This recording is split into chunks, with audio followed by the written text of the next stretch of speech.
Hi guys, welcome back to our channel Sentry Shalabhai Centricity, आपका wealth partner. My name is Anuj and you are watching NISM series 5D Pass for Sure videos.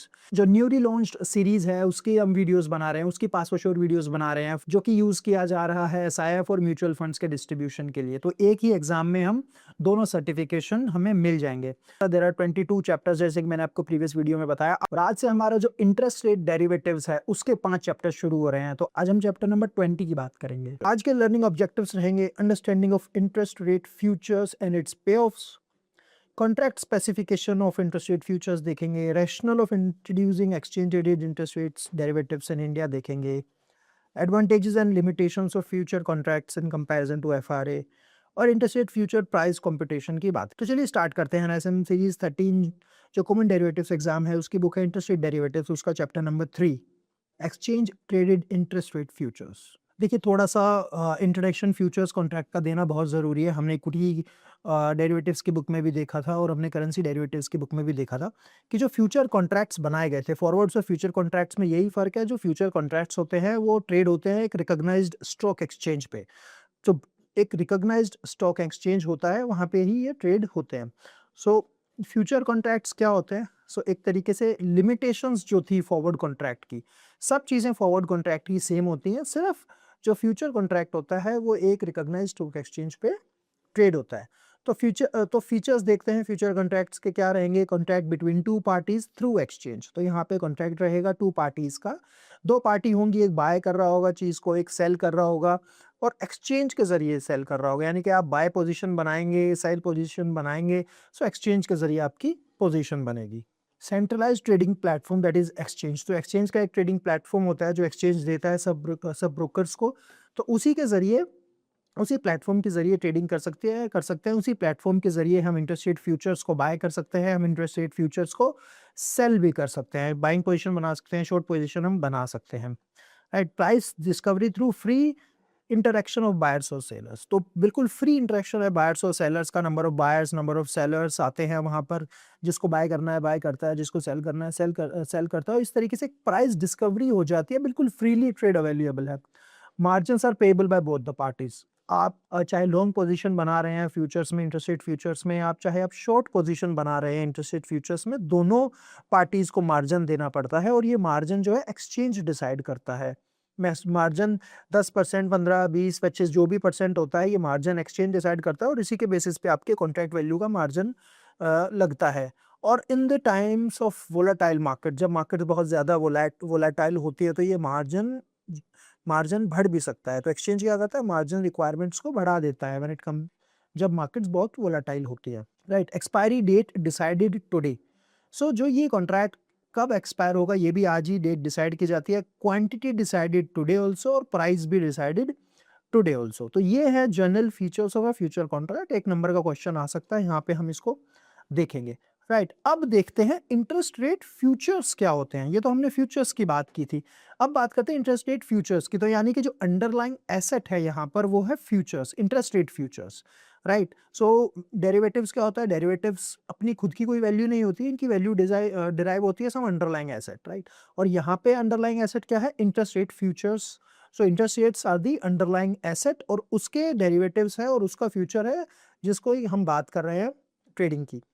तो अब देखते हैं interest rate futures क्या. देखिए interest rate futures are again standardised interest rate derivative contracts. तो मैं standardised interest rate derivative contract क्यों बोल रहा हूँ, क्योंकि ये ट्रेड होते हैं एक रिकॉग्नाइज्ड स्टॉक एक्सचेंज पे जैसा कि हमने बताया. राइट. तो टू बाय और सेल अ नोशनल सिक्योरिटी, एक नोशनल सिक्योरिटी जिसकी फेस वैल्यू पे जिसको ट्रेड किया जाता है, और any other interest bearing instrument. तो जो भी इंटरेस्ट बियरिंग इंस्ट्रूमेंट है, राइट, जैसे कि आपका कोई बॉन्ड है, गवर्नमेंट ऑफ इंडिया के बॉन्ड्स हो गए, ट्रिपल ए की सिक्योरिटी हो गई. राइट. तो इन चीज़ों के फ्यूचर्स हो सकते हैं या एनी फ्यूचर्स या एनी सच इंस्ट्रूमेंट्स और interest rate specified at future date at a price determined at the time of contract. तो प्राइस भी आज ही डिसाइड होगा किस प्राइस पे हम बाय करेंगे, कौन से किस प्राइस पे बाय होंगे, किस चीज़ का बाय करेंगे, कितना बाय करेंगे, सारे चीज़ आपका आज ही डिसाइड हो जाती है. Interest rate future include money market futures also. तो मनी मार्केट के फ्यूचर्स भी यहाँ पर आ जाते हैं. देखिए जो बैंक्स हैं, फाइनेंशियल इंस्टीट्यूशंस हैं, बिजनेसेस हैं, जो उनका एक्सपोजर है रुपी इंटरेस्ट रेट रिस्क का. राइट. तो जो उनका रुपी इंटरेस्ट रेट रिस्क का एक्सपोजर है वो बहुत ज़्यादा है. जब जिससे हम बात करते हैं, जब हम बात करते हैं करेंसी रिस्क की या इक्विटी रिस्क की, राइट। तो जो भी बैंक हैं उनका रूपी इंटरेस्ट रेट रिस्क बहुत ज़्यादा है, तो अकॉर्डिंगली हम ये एक्सपेक्ट कर सकते हैं कि जो इंटरेस्ट रेट की डेरिवेटिव्स मार्केट है वो कहीं ज़्यादा है। हमने चैप्टर नंबर 2 में भी बात की थी करेंसी से और इक्विटी डेरिवेटिव्स मार्केट से। सो इंटरेस्ट रेट्स की मार्केट की जो ट्रेडिंग है, जो वहाँ पे जो मार्केट है, जो वहाँ पे बाइंग सेलिंग होती है, वो कहीं ज़्यादा है फॉर करेंसी से और आपका इक्विटी डेरिवेटिव से। चलिए समझते हैं इंटरेस्ट रेट फ्यूचर मार्केट की टर्मिनोलॉजीज को। अंडरलाइंग एसेट, सो जो इंटरेस्ट रेट फ्यूचर एक डेरिवेटिव्स है और जो इसकी value is derived from any underlying asset, जैसे कि मैं आपको बार बार बता रहा हूँ। तो और in case of underlying asset क्या है? In this case the underlying can be interest rate. So जो हम किस चीज का फ्यूचर खरीद रहे हैं, इंटरेस्ट रेट्स का हम फ्यूचर बाय करने की कोशिश कर रहे हैं कि अगर हमें लग रहा है कि गोइंग फॉरवर्ड आगे जाके इंटरेस्ट रेट्स मार्केट में बढ़ सकते हैं, तो हम उसका आज ही फ्यूचर बाय कर सकते हैं, हमें प्रॉफिट हो जाएगा। हमें ये लग रहा है इंटरेस्ट रेट्स गिरने वाले हैं इकोनॉमी में, आरबीआई इंटरेस्ट रेट घटा देगा, तो हम आज भी इंटरेस्ट रेट फ्यूचर्स को शॉर्ट भी कर सकते हैं। सो जो ट्रेडर्स, स्पेक्यूलेटर्स, आर्बिट्राजर्स, फंड मैनेजर्स, ये इस तरीके से इस चीज़ में ट्रेड करते हैं अपने क्लाइंट्स के लिए इस तरीके से इसमें ट्रेडिंग की जाती है।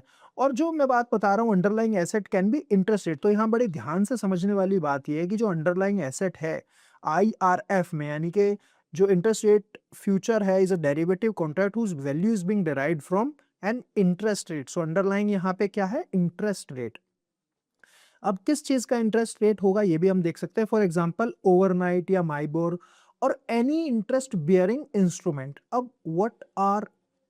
अब कौन कौन से होते हैं इंटरेस्ट बियरिंग इंस्ट्रूमेंट्स? जैसे कि गवर्नमेंट सिक्योरिटी होगी, जैसे मैंने आपको बताया, और index of interest bearing instrument हो गया, या जो भी इंटरेस्ट बियरिंग इंस्ट्रूमेंट्स हैं उसका इंडेक्स, राइट। जैसे कि आपका गवर्नमेंट ऑफ सिक्योरिटी जीसेक का इंडेक्स है, कॉर्पोरेट बॉन्ड इंडेक्स है, या कोई भी नैशनल सिक्योरिटी 10 ईयर का नेशनल गवर्नमेंट सिक्योरिटीज का इंडेक्स है।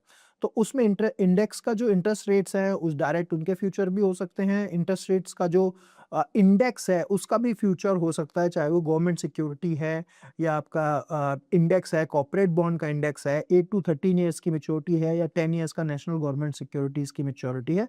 So this is the underlying asset when it comes to interest rate futures. Spot price की बात करेंगे, स्पॉट प्राइस और रेट की। देखिए द प्राइस और इंटरेस्ट रेट, या मैं बात करूँ at which the underlying asset trades in the spot market. तो स्पॉट प्राइस क्या हो गया? जिस प्राइस पे एक अंडरलाइंग एसेट ट्रेड कर रहा है स्पॉट मार्केट में। जैसे कि इंटरेस्ट रेट्स 6% पे ट्रेड कर रहा है, तो मैं 6% मेरा स्पॉट प्राइस हो गया वहां पर। Future price, the future price क्या हो गया? The current price rate of a specified futures contract. तो जो फ्यूचर कॉन्ट्रैक्ट है उस पर्टिकुलर सिक्योरिटी का, उस पर्टिकुलर इंटरेस्ट बियरिंग सिक्योरिटी का, उसका जो करंट प्राइस है that is called the future price, right. Contract cycle, अब कॉन्ट्रैक्ट साइकिल कौन सी हो सकती है यहाँ पर, ये समझने वाली बात है।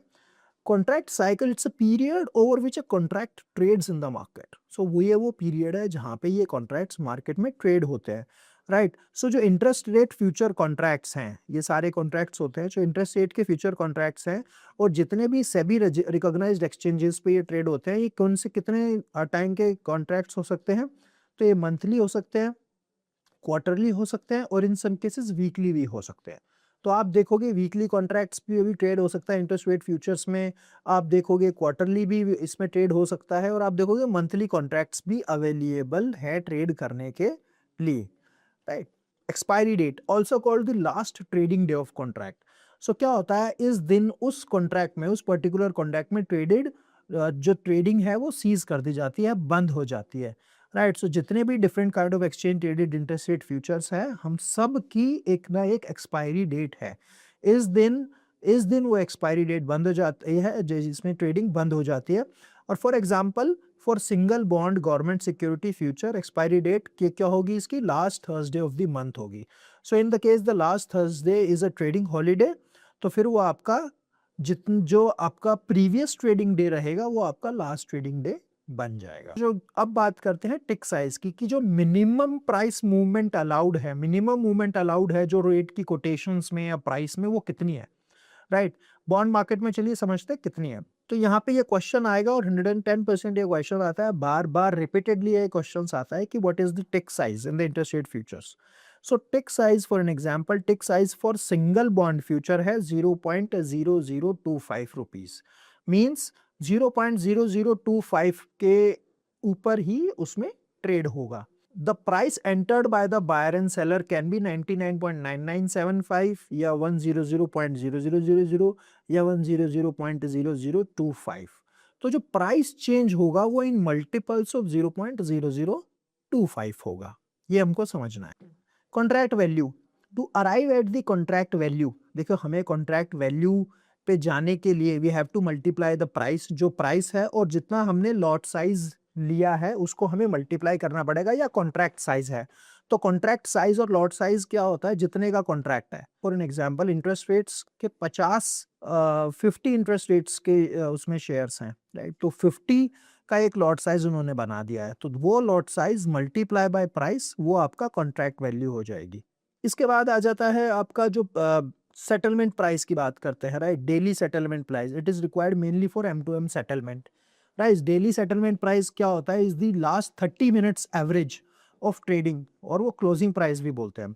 फाइनल सेटलमेंट प्राइस क्या होता है, all open positions on the last trading day of interest rate future contract, उनको माना जाएगा फाइनल सेटलमेंट प्राइस पे मार्क किया जाएगा, और final settlement price mainly derived from the underlying market होता है वो, तो फाइनल सेटलमेंट डे पे जो फाइनल प्राइस रहेगा that is called the final settlement price, और इसी पे आपकी फाइनल सेटलमेंट होगी। तो फाइनल सेटलमेंट कैसे होगी, कैन बी कैश सेटल्ड और फिजिकल सेटल्ड। तो क्वेश्चन आएगा, याद रखना, final settlement in interest rate futures is cash settled और physically settled. In case of cash settlement only the profit and loss जो होगा shall be paid and received from the participant। तो cash में क्या होगा, जितना ही प्रॉफिट आ रहा होगा, सेल या लॉस आ रहा होगा आपको उसको पर्टिकुलर कॉन्ट्रैक्ट में, वो आपको पेड कर दिया जाएगा या आपसे ले लिया जाएगा। और in case of physical settlement क्या होगा, पार्टिसिपेंट्स को क्या करना पड़ेगा, हैव टू फिजिकली गिव और take the delivery of the bonds. अब बात करते हैं पोजीशंस इन डेरिवेटिव्स मार्केट में।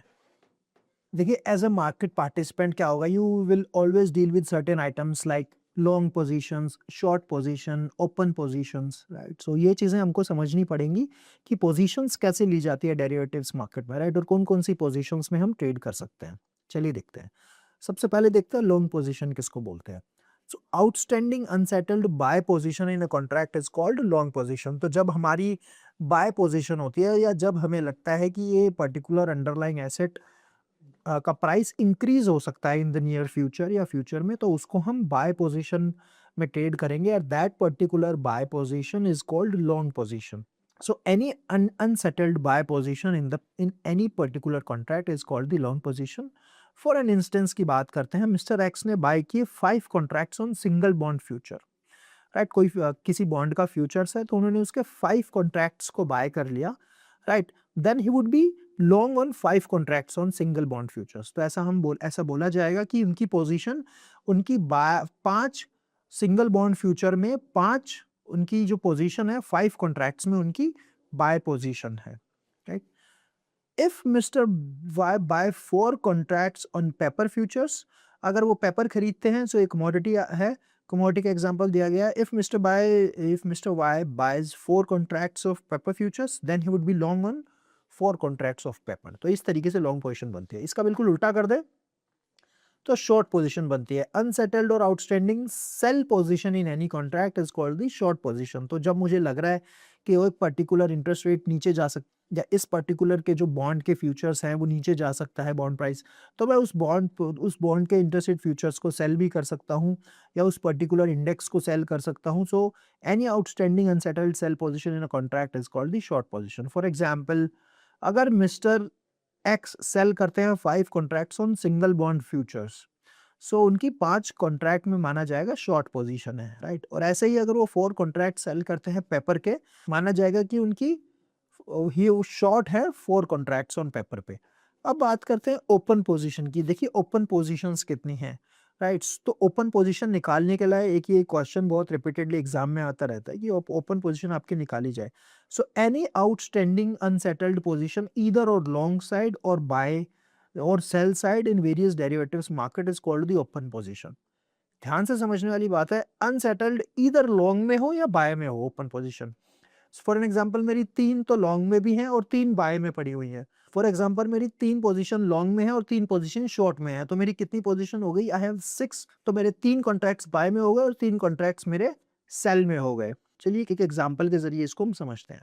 For instance mister x short से 5 contracts on 6.10% GOI bond future, right. तो उन्होंने 5 कॉन्ट्रैक्ट ऑन 6.10% जो गवर्नमेंट ऑफ इंडिया फ्यूचर है ऑन 6.10 पे उसको शॉर्ट कर दिया है। एंड लॉन्ग्स से 3 contracts on 91 day T bill futures, ठीक है, और 3 कॉन्ट्रैक्ट्स उन्होंने 91 डेज टी बिल फ्यूचर्स के बाय कर लिए हैं। He is set to be having open position which is equal to short on 5 contract on जो गवर्नमेंट ऑफ इंडिया के जो 6.1% पे और 5 पे शॉर्ट है और लॉन्ग है 3 पे, राइट। तो इनकी ओपन पोजीशन कितनी हो गई? 5 तो कॉन्ट्रैक्ट जो उन्होंने शॉर्ट किए हैं गवर्नमेंट ऑफ इंडिया के 6.10% के बॉन्ड पे शॉर्ट किए हैं 5 पोजीशन, और लॉन्ग पोजीशन जो 3 कॉन्ट्रैक्ट्स उन्होंने 91 डे टेबल पे किए हैं, राइट। सो दीज आर, ये इनकी ओपन पोजीशंस वहां पर हो गई हैं, राइट। ओपनिंग के पोजीशन क्या होता है? जब भी हम किसी में भी बाय करते हैं, सेल करते हैं किसी भी डेरिवेटिव कॉन्ट्रैक्ट में, that is called the open position and short position. Closing, जब हम बाय को सेल कर देते हैं, सेल पोजीशन को फिर से बाय कर लेते हैं, उसको क्लोजिंग का पोजीशन माना जाता है। स्क्वायर पोजीशन उसको स्क्वायर ऑफ माना जाता है। अब समझते हैं पे ऑफ चार्ट्स, थोड़ा देखते हैं कि पे ऑफ किस तरीके से बनेगा फ्यूचर कॉन्ट्रैक्ट्स का, राइट। थी अब हम देखते हैं कि let's say a person goes long in the future contract at ₹100। So long futures की बात करते हैं, तो 100 रुपए पे किसी ने फ्यूचर को लॉन्ग किया। This means he has to agreed a price of the underlying asset at 100 on expiry. Now अगर एक्सपायरी पे अंडरलाइंग एसेट का प्राइस 101 हो गया और उन्होंने 100 रुपए पे बाय किया हुआ है, तो कितने का प्रॉफिट हो गया? उनका 1 रुपए का प्रॉफिट हो गया। और अगर eight the time of expiry वो पर्टिकुलर कॉन्ट्रैक्ट 99 पे ट्रेड कर रहा है, तो उनका 1 रुपए का लॉस हो जाएगा, राइट। सो बहुत इजी है एग्जांपल। चलिए इस एग्जांपल के जरिए समझते हैं। एक टेबल आ गई होगी आपके सामने। तो बिलो टेबल एंड पे of chart shows the long future pay offs, कि मैंने अगर लॉन्ग किया हुआ है 100 रुपए पे, फ्यूचर को मैंने कितने पे किया हुआ है? 100 रुपए पे। तो सिंपल सी बात है, मार्केट प्राइस के देखिए लेफ्ट साइड में दे गया 98, 98.25, 98.5, और मेरा पे ऑफ क्या बनेगा? 98 पे मेरा -2 का लॉस जा रहा है। 98.25 पे कॉन्ट्रैक्ट बंद होगा तो मुझे -1.75 का लॉस है। ऐसे ही देखो, जैसे जैसे प्राइस बढ़ रहा है मेरा लॉस कम होता जा रहा है, और मैं 100 पे, अगर 100 पे बंद हो गया तो मेरे को नो प्रॉफिट नो लॉस पे आ गया। लेकिन 100 पे मैंने चीज़ लॉन्ग की हुई है, और 100 के ऊपर जैसे ही 25 पैसे का रेट गया, देखिए मेरा प्रॉफिट आना शुरू हो गया। तो 102 पे मेरे पूरे ₹2 प्रॉफिट वहाँ पर हो रहा है। लॉन्ग फ्यूचर का पे ऑफ ये देखिए, ये इस ग्राफ में भी आ गया है। ऐसे ही इसका उल्टा आप शॉर्ट फ्यूचर कर दीजिए। तो अगर मैंने 100 रुपए पे कोई चीज़ शॉर्ट की हुई है, तो मुझे मार्केट प्राइस एट एक्सपायरी पे 98 है, तो मेरे को 2 रुपए का प्रॉफिट हो रहा है। 98.25 है तो मुझे 1.75 का प्रॉफिट हो रहा है।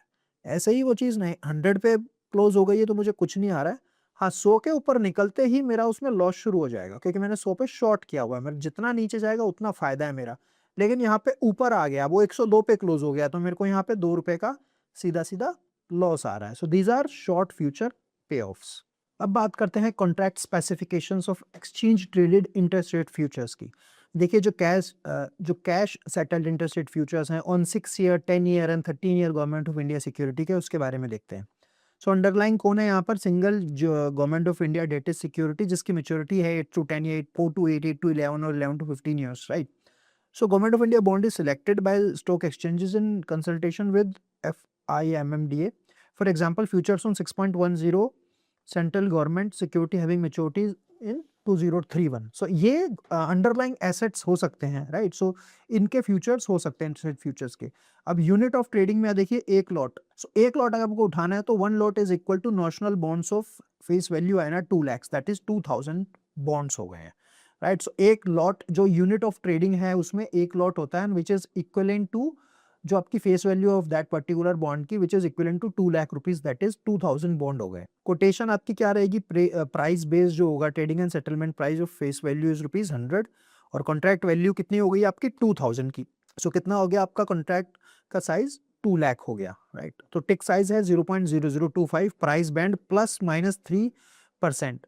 सो +-3% का प्राइस बैंड रहेगा। अगर इधर डायरेक्शन में ऊपर नीचे +-3% हो जाता है, फॉर द टाइमिंग ट्रेडिंग रोक दी जाती है। ट्रेडिंग आवर्स रहेंगे 9 बजे से 5 बजे तक। ऐसे ही ट्रेडिंग साइकिल होगी इसकी 3 serial monthly contracts followed by 3 quarterly contracts ended March, June, सितंबर, यानी कि मंथली कॉन्ट्रैक्ट्स भी हैं और क्वार्टरली भी है।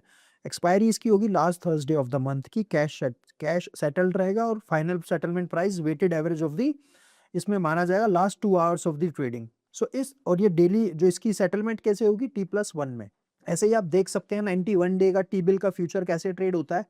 91 डे जो गवर्नमेंट ऑफ इंडिया का टी बिल फ्यूचर होगा, तो इसमें underlying asset unit of trading कितनी आएगी, अगेन 2000 यूनिट्स आएंगी, यानी कि फेस वैल्यू 2 लाख होगी। दिस इज द मिनिमम जो 2 लाख यूनिट्स आती ही आती हैं इसमें, 2000 यूनिट्स। तो 2 लाख का रहेगा कोटेशन आपकी 100 minus future discount yield. For example if the discount yield is 5%, then the price of the T-bill would be 100 minus 5 यानी कि 95। कॉन्ट्रैक्ट की वैल्यू होगी 2 लाख मल्टीप्लाई बाय 100 माइनस 0.25। सो टिक साइज 0.0025 हो गया। प्राइस बैंड अगेन प्लस से minus 1% of the base price यहाँ पे चलेगा, राइट। बाकी चीजें लगभग इसमें सेम चलती हैं। ऐसे ही देखते हैं other interest rate future contract जो 10 ईयर्स का नॉशनल कूपन बियरिंग जो गवर्नमेंट ऑफ इंडिया का सिक्योरिटी है, उसको देखते हैं। नॉशनल कूपन जिसमें 7% सेमी एनुअल आ रहा है, तो एक लॉट कितने का हो गया, वही 2 लाख की फेस वैल्यू का quotation, similar to the price of government of India का सिक्योरिटी पे चलेगा। कि जैसे प्राइस मूव करेगा गवर्नमेंट ऑफ इंडिया सिक्योरिटी का, वैसे ही कोटेशन आएगी। टिक प्राइस 0.0025 पे रहेगा। इसका trading hours Monday to Friday रहेंगे। अगेन फिजिकल डिलीवरी रहेगी इसमें। डिलीवरी जो भी सिक्योरिटीज रहेगी, तो मोड ऑफ सेटलमेंट क्या रहेगा, फिजिकल डिलीवरी का। So guys this is it from this chapter. चलिए कुछ क्वेश्चंस देखते हैं। What is the settlement method of 91 day bill futures. तो जैसे कि हमने देखा, so these are cash settled, physical या कैन बी फिजिकल, तो answer is cash settled. Which of the following is the last trading day for cash settled 10 year bond futures. तो ये हमें पता है कि जो लास्ट थर्सडे ऑफ कॉन्ट्रैक्ट जो मंथ होता है कॉन्ट्रैक्ट का, वहाँ पे ये लास्ट ट्रेडिंग डे होता है। Total number of derivative contracts outstanding is called open interest. तो ओपन इंटरेस्ट में क्या होता है कि जितने भी हमारे number of derivative contracts outstanding है, that is called the open interest. Person goes short on a future contract at rupees 100 and on expiry underlying price rupees 101। सो वो प्रॉफिट करेगा 1 रुपए का, लॉस करेगा 1 रुपए का, या कुछ नहीं करेगा। सो अगर 100 रुपए में मैंने लिया है वो अंडरलाइंग एसेट को, फ्यूचर को, और 101 पे वो क्लोज हो गया है, means he is making short किया मैंने 100 में, और तो it means he is making loss of ₹1, क्योंकि प्राइस 101 रुपए है एक्सपायरी पे। If a participant buys 10 lot of single bond future as 99, then the contract value is, so 2 lakh रुपए का मिनिमम कॉन्ट्रैक्ट वैल्यू होता है। So 2 lakh multiply by 99, it means, so ये if a participant buys 10 lot of single bond at ₹99, तो contract value कितनी होगी। तो एक बॉन्ड में कितने आते हैं, 2000 जो आपका 2000 का एक बॉन्ड होता है, तो यहाँ पे 10 लॉट लिए हैं उसने। सो 2000 मल्टीप्लाई बाय 10, 20,000, और 20,000 को हम 99 से मल्टीप्लाई कर देंगे, यानी कि जो 90,80,000 is the correct answer. So guys this is it from this chapter. I hope आपको वीडियो अच्छी लगी होगी, और सेम क्वेश्चंस एग्जाम में आएंगे, ज़्यादा डिफिकल्टी एग्जाम में नहीं रहेगी। अगर आपने इतना भी पढ़ा है तो आप एग्जाम क्लियर कर पाएंगे। सो वीडियो अच्छी लगी तो प्लीज़ चैनल को लाइक करें और हमारी वीडियो को शेयर ज़रूर करें। Thank you so much.